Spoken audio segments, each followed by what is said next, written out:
Welcome back to another episode of the CyberPod with Kash and Tariq. In today's episode, we will give an introduction to cybersecurity and touch on why it's important for businesses of all sizes to actually take it seriously. Yeah, I think for most small businesses, what really gets the founders to start thinking about cybersecurity is regulation.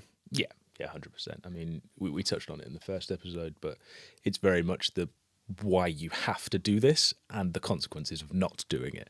And often it's people only take it seriously at that point and they say, okay, once you've gone through that regulatory framework, you've baselined it, you've done your gap analysis and you've gone, these are all the things that we haven't done. People go, okay, this is why we should now take it seriously.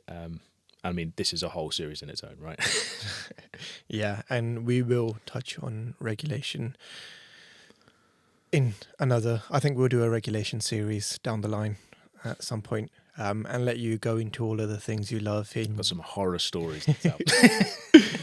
Yeah, we'll touch on things like DPA, and we'll dive into an ISO series probably. Definitely the two that you've done in disaster recovery and Information security 3, actually. Quality management as well. Quality Don't management. forget about that. Yeah. Quality of products and services is paramount to so everything that we do. Wow, that was a walking, talking ad for ISO. So, and then I think what I'll come back to for small businesses, for some of them, it becomes a part of their maturity journey. You get to a point where you're like, okay, cool, we're making enough money now to invest in cyber. We've got a team and a people, and we need to be aware of what they're doing, what they're accessing, and starting to think about if our data gets leaked, then what will happen to our business. And again, the regulation side of it can be quite scary because the fines can be quite hefty. Yeah, agree. But yeah, I'd say for my own personal opinion is generally what drives cybersecurity for small businesses is regulations. T can obviously disagree, but he'd be wrong. No, you're 100% right. And I think the most valuable thing I've learned from my years working in cyber is that everyone has this idea of utopia. And to be honest, this isn't even just a cyber thing. This is life in general, right? People dismiss things as that's too difficult. You know, that's way too far away. That perfect end state just isn't achievable, right? Yeah, it's just came to me when you mentioned too far away. Something I saw, read, or heard somewhere at some point in the past was about charities collecting money. And they say if somebody says, hey, we're trying to raise, I don't know, £1 million, people won't really donate. But if they see the end... How are you going to make £1 million? Yeah. That's freaking crazy. Yeah, my 50p isn't going to make a dent in that. Yeah. But then if you say, we're looking to raise £1 million and we're only £40 short, people will be like, I'll give a pound next 40 people. Yeah, I'm sure I've got someone that I can get to. Yeah. Yeah. Exactly. It makes people donate. It's a psychological thing. But yeah, sorry, carry on with what you were saying. No, I mean, I was going to liken it. I mean, that's a good example. I was going to liken it to, running a marathon. Shameless plug. I'm not sure if you know, but I did actually run a marathon. Yeah, you mentioned it a few times. I mentioned it once or twice. Yeah. But people hear about it and they go, 42 kilometers, 26 if you want to use that system. Yeah, please. 26 miles. I couldn't possibly run that. It's too far. Can't be done. Won't even bother to do it in their lifetime. But actually, if you break that down into, okay, can I run a mile? And then maybe I can try and run 3, and then I can build up from there. And you go through that journey and you keep building it up. All of a sudden, you find that you can actually get there. And it's the same sort of thing when it gets to cyber is people go, well, we don't have a big team. We don't have like a mature function. We don't have all these things that Gartner or someone says that a cybersecurity function should have. So what's the point? Yeah. And actually, if you just start doing the basics, you find out that actually the basics do provide you quite a bit of value. And we'll touch on that and how the basics are so important, especially when we talk about threat actors in another podcast. Yeah. But just on the marathon topic for a second, didn't the marathon start because somebody ran 26 miles and then died? and then you guys are just saying Details. I did 26 miles Details. and I Look, am I saying, because I survived, I'm better? No, listen. Sorry, You don't want to dig too far into anything. Come back into cyber. I just wanted to get that out there. I mean, again, a good reference, because probably the only reason people actually take cyber seriously is because someone got hacked. Yeah. Someone lost a load of money. Yeah. And you go, oh, okay, that's a big deal. Whereas before, someone says to you, and the analogy I got told when I came into cyber was, think about it like insurance, right? People have car insurance and they complain about it every year. Oh, my car insurance has gone up. I paid £1,000 this year, didn't have a crash, so I wasted £1,000. But then when you have a crash, if you don't have insurance, it's a big, big problem, right? And the same thing with cyber. If you go, well, I could spend £40,000-50,000 a year on this, but no one hacked me, so I just wasted £50,000. We could have built the team up, we could have done a flashier new website, we could have done all these great things, but I just wasted it on this. And then you get hacked the next year, and it's like, oh, okay, now I should have taken it seriously. Yeah. And unfortunately, even for big, mature organizations, there's a lot of blockers for security projects until there's an incident. Yep. And then all of a sudden, it all all alleviates. From a security professional point of view, it's the after effect of an incident is great, because that's when you get the money. Yep. That's where you've got less blockers. Things get done. The best case scenario is one of your competitors, who is incredibly similar to you, gets hacked. And then that's enough of a lesson. Leadership team. Yeah, for your into company, action. seriously. Yeah. Whereas if it happens to you, it's not great. It's really difficult to recover from. It's not just the initial thing, it's then public opinion. Especially as a small business, you need to make sure the basics. I wouldn't say go, if you've got the money, then definitely throw it all out cyber, give it to DGF9. But if you can get the basics in place, you're protected from a lot of these threats. Yeah, that's a good point. So tell us, T, what exactly is cybersecurity? Well, spending a couple of years in the government, it would be wrong of me not to give the National Cybersecurity Centre a bit of a plug here. So if we gave the NCSC's cyber definition, right, it's how individuals and organisations reduce the risk of a cyber attack happening. And the key point being there is reduce the risk. You can make a load of measures, but you can't stop it happening. The same with insurance. You can't prevent the accident from happening. You can't prevent it from, but you can take reasonable actions to reduce that risk. And the core function is protecting the devices we use.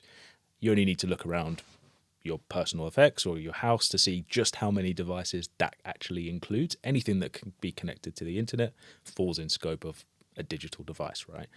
And it's the services that we access. So we've moved on from a basic society to, well, I do everything on my phone, or I do everything via email, or I go on a website. Well, all of these things have to be connected. All of these things rely on each other.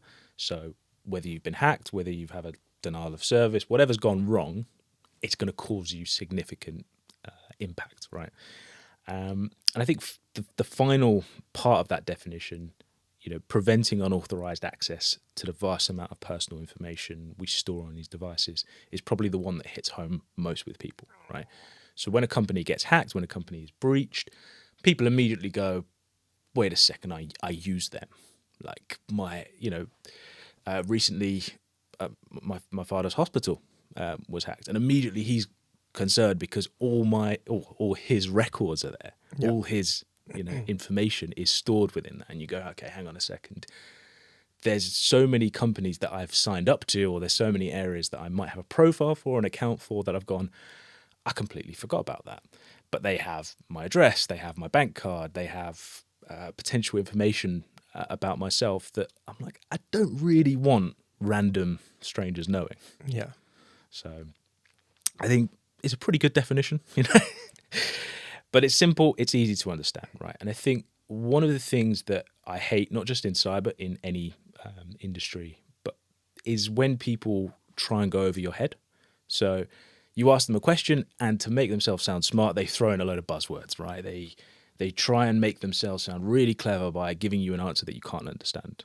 Whereas actually, what's really valuable, particularly for somebody that's not in cyber or not an expert in cyber, is how does this affect me?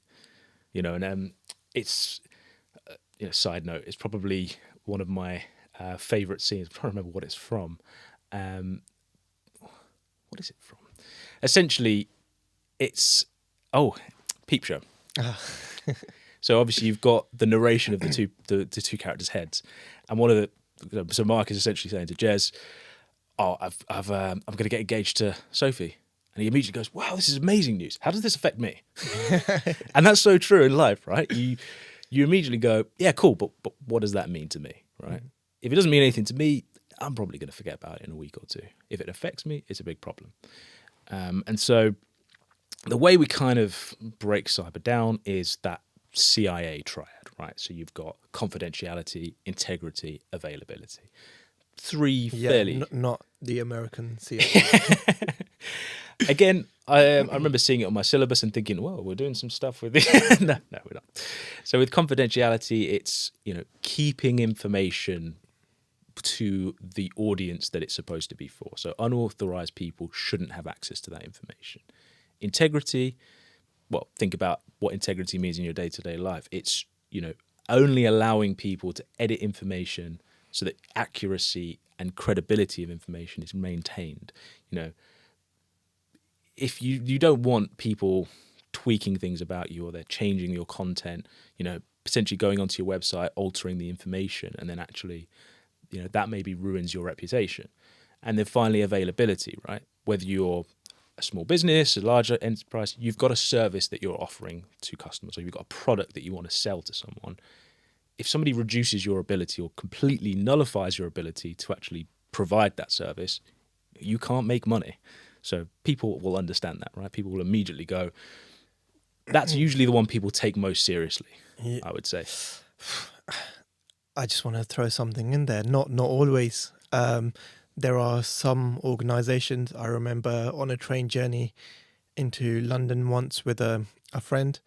We were talking about work. He works in the media sector, and he said, my business don't need cybersecurity. And the common things when people say that are, we're too small for anyone to target us, or we don't store any customer information, or we're, in this case, like we're in the media sector who'd come after us. They just don't see themselves as a target.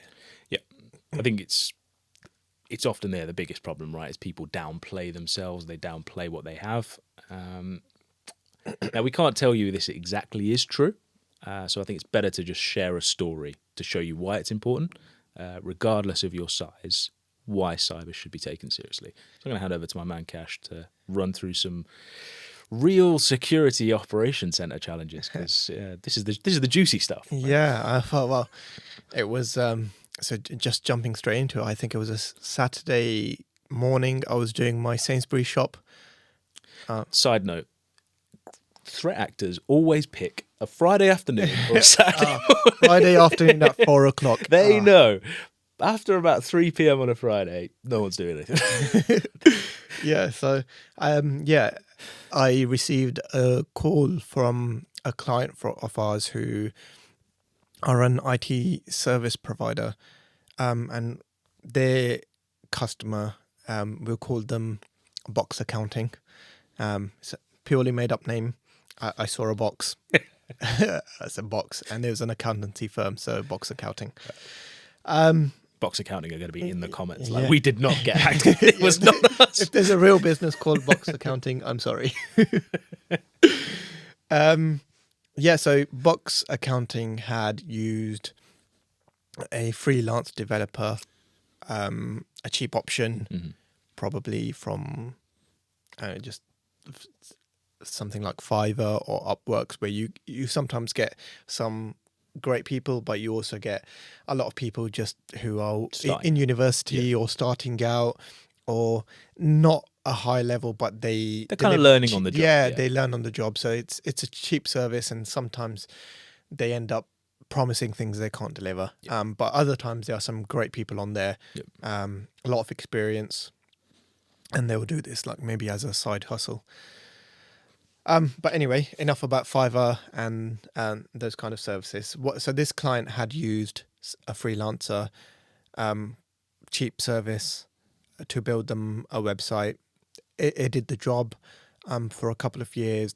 They had a good relationship. The guy was fairly responsive, and they basically got what they paid for. Fast forward, I think it was about 18 to 24 months.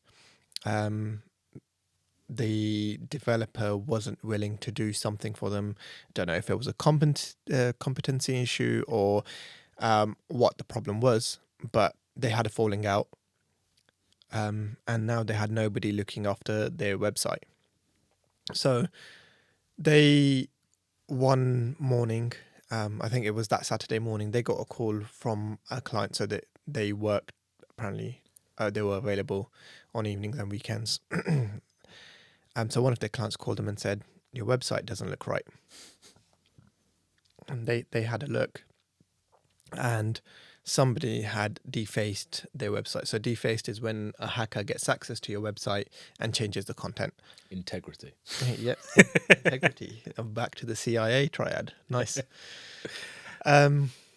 Yeah, so they got in touch with their IT provider saying, hey, our website's been hacked. We don't have a developer looking after our website.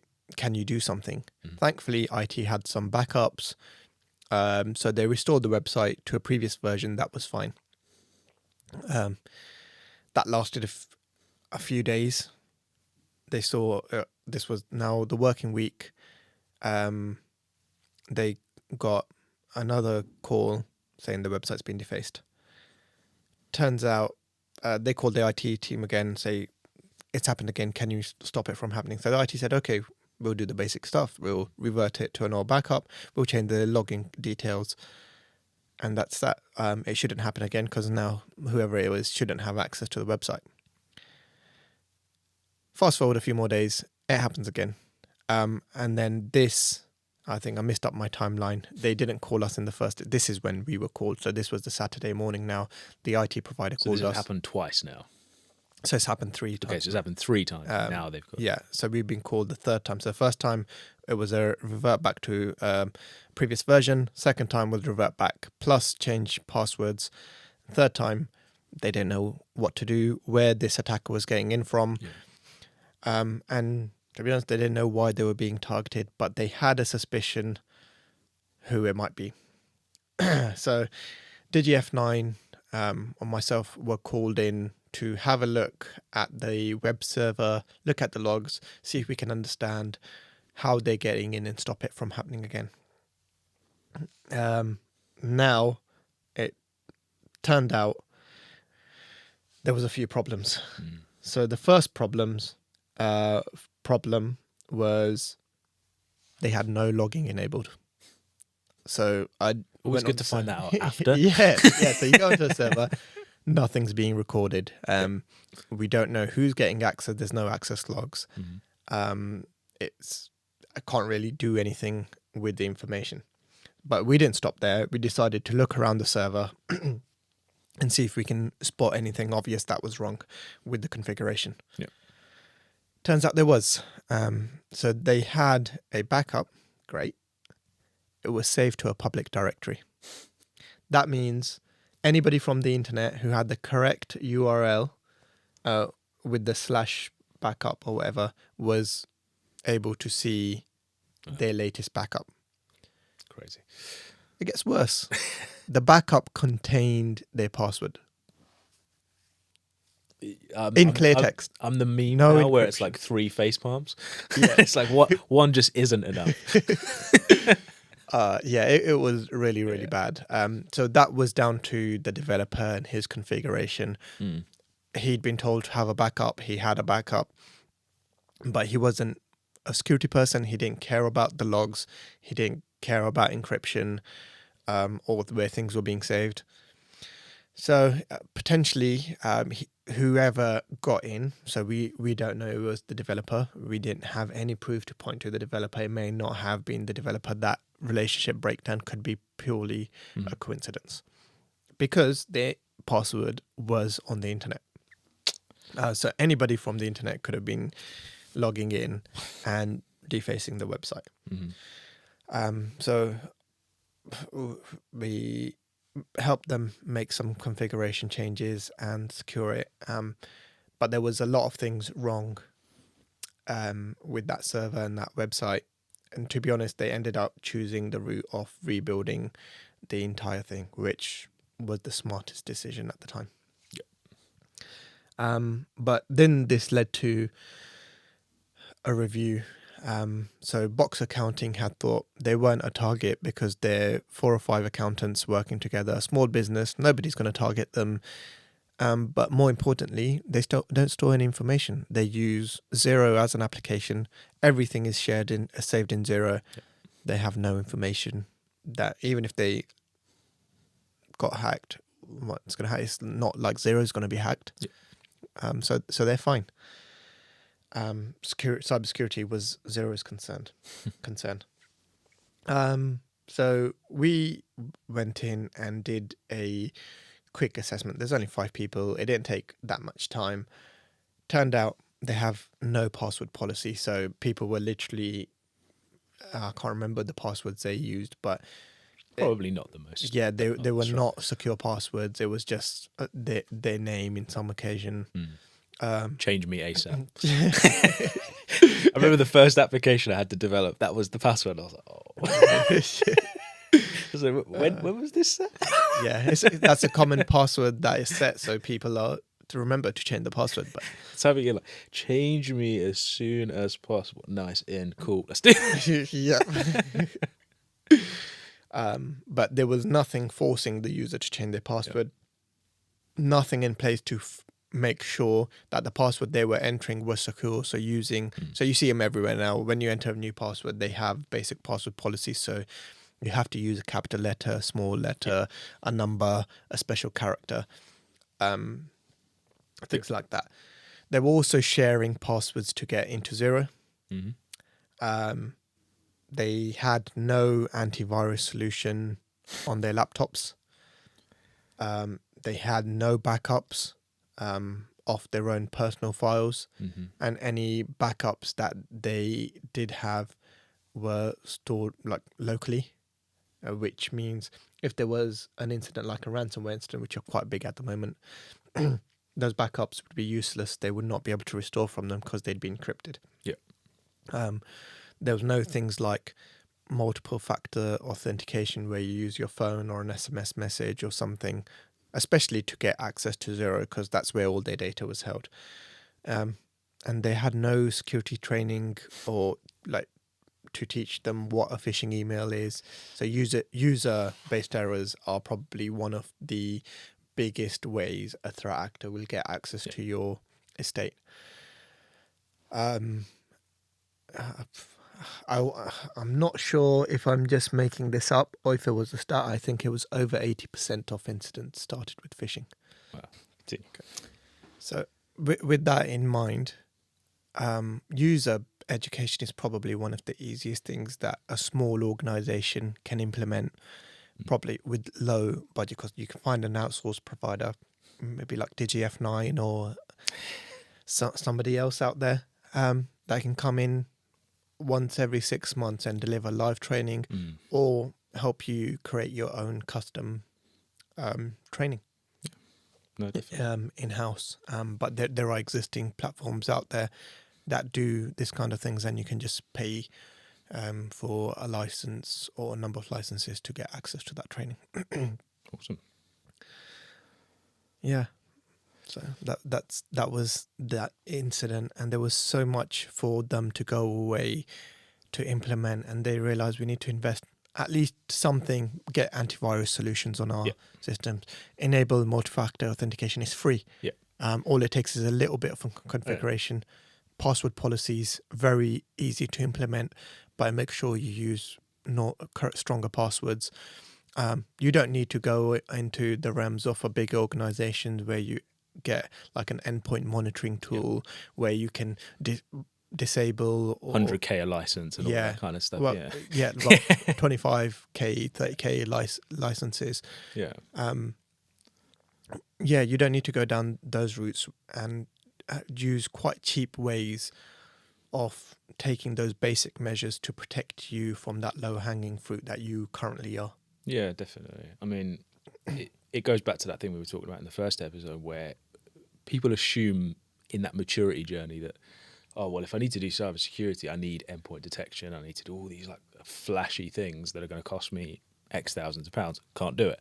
Whereas actually, by doing the basics, like you're saying, the passwords, the MFA, user training so cuts important. out a lot of that low-hanging fruit and actually really does massively improve your, cybersecurity of your company. So You implement a security culture into your organization, especially with that security training, and that is huge steps towards cybersecurity maturity. And to be honest, a small company that is cyber aware and has that training in place is probably better than a lot of big organizations that have more mature security monitoring, detection, and risk management processes and assurance processes in place.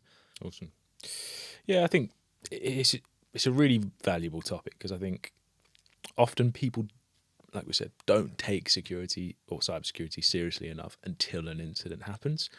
And hence why regulation has been so important. And I think it's driving change for that reason, because ultimately you have to do it now, because too many organizations were waiting until something goes wrong to go, maybe we should do something about this. Whereas now it's, oh, okay, if you're not doing something about this and you're being audited and they find out that you don't have the controls in place for this, it's a big problem. Now, when you talk about regulation, we're obviously based in the UK, so people immediately think GDPR. That's obviously what came in originally. Then this post-Brexit world that we now live in, we're on the DPA, right? So the Data Protection Act. That's the UK specific version of GDPR. Is that your Boris? Yes. We're taking back control of GDPR to have DPA. But that sets us up nicely, where we're going to go into a lot more detail about GDPR/DPA, what that actually means for businesses, and what are your responsibilities in that scenario. So that'll all be in the next episode. But thank you guys for all being here. Listening to another episode. It's been Kash, it's been T. With another episode of the CyberPod. We'll see you on the next one. See you on the next one.